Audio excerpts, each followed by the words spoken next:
Zacarias, capítulo 6. Aqueles que estão longe virão e ajudarão no edificar o templo do Senhor, e sabereis que o Senhor dos exércitos me enviou a vós outros. Isto sucederá se diligentemente ouvirdes a voz do Senhor, vosso Deus. Versículo 15. Em praticamente todas as visões de Zacarias, há uma espécie de ritual inicial em que o profeta levanta os olhos e vê. Os seus olhos eram chamados a desviar-se da perspectiva terrestre e contemplar a celeste. Levantei os olhos e vi. E apesar do contexto profético e da profundidade da mensagem não só para Israel, mas para a humanidade de todas as épocas, o privilégio dado a Zacarias nos é ofertado pelo exercício da fé.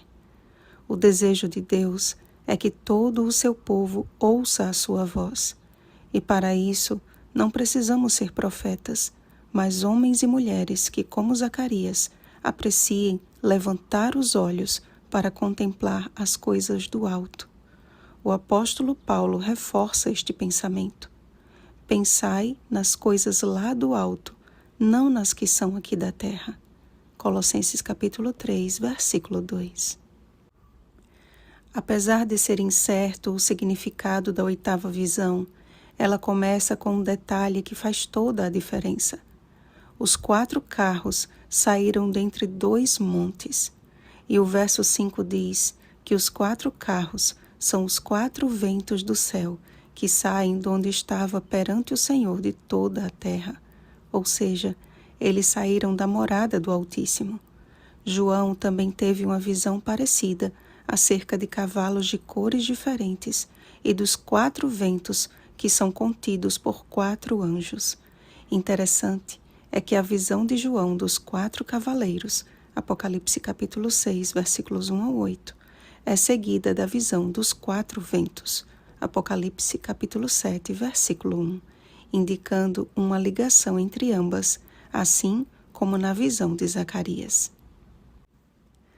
A ordem dada de percorrerem a terra culmina na ordem de fazer repousar o Espírito Santo na terra do norte.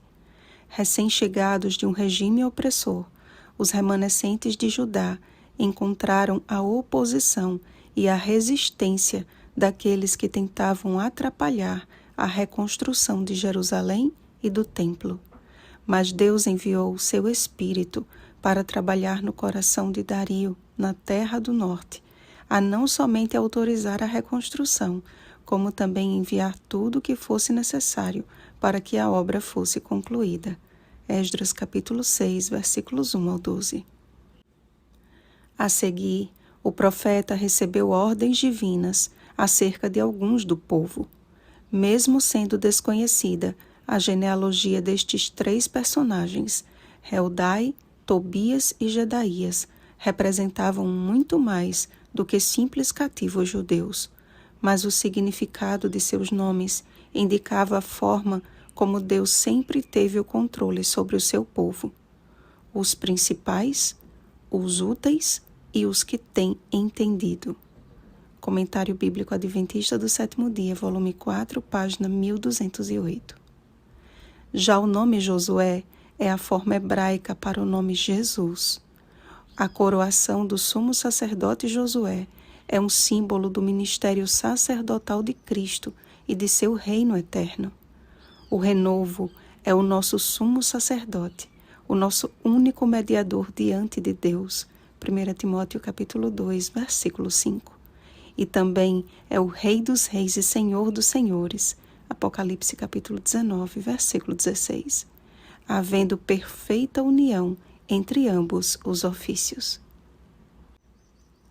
O ministério aos gentios é descrito como aqueles que estão longe. O Messias veio para unir judeus e gentios num só propósito, o de fazer parte da Igreja do Deus vivo, coluna e baluarte da verdade. 1 Timóteo capítulo 3, versículo 15.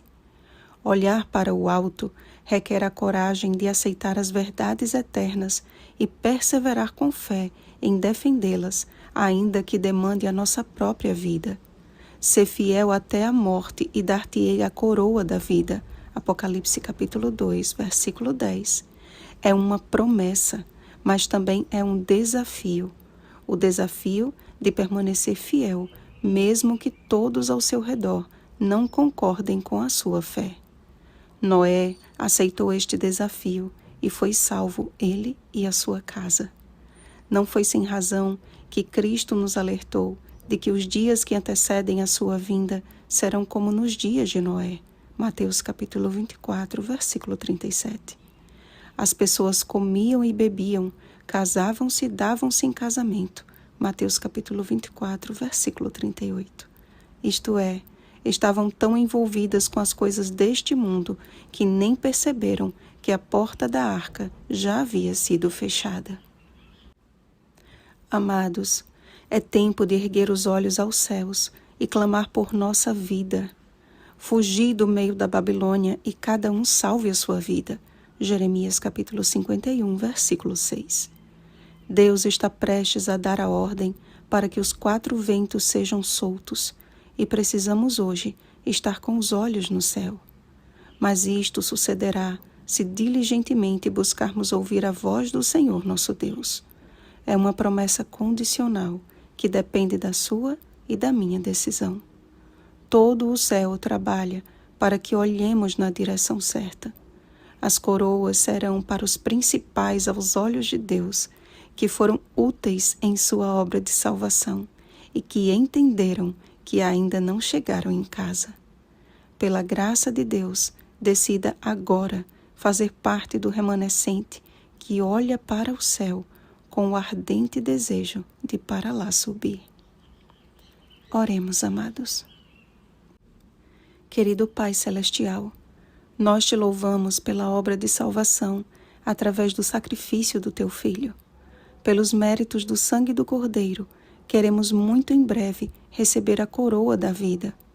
Pai, que a Tua misericórdia nos alcance, que a Tua bondade nos conduza ao arrependimento e que o Teu Espírito nos transforme de glória em glória à semelhança do Teu Filho.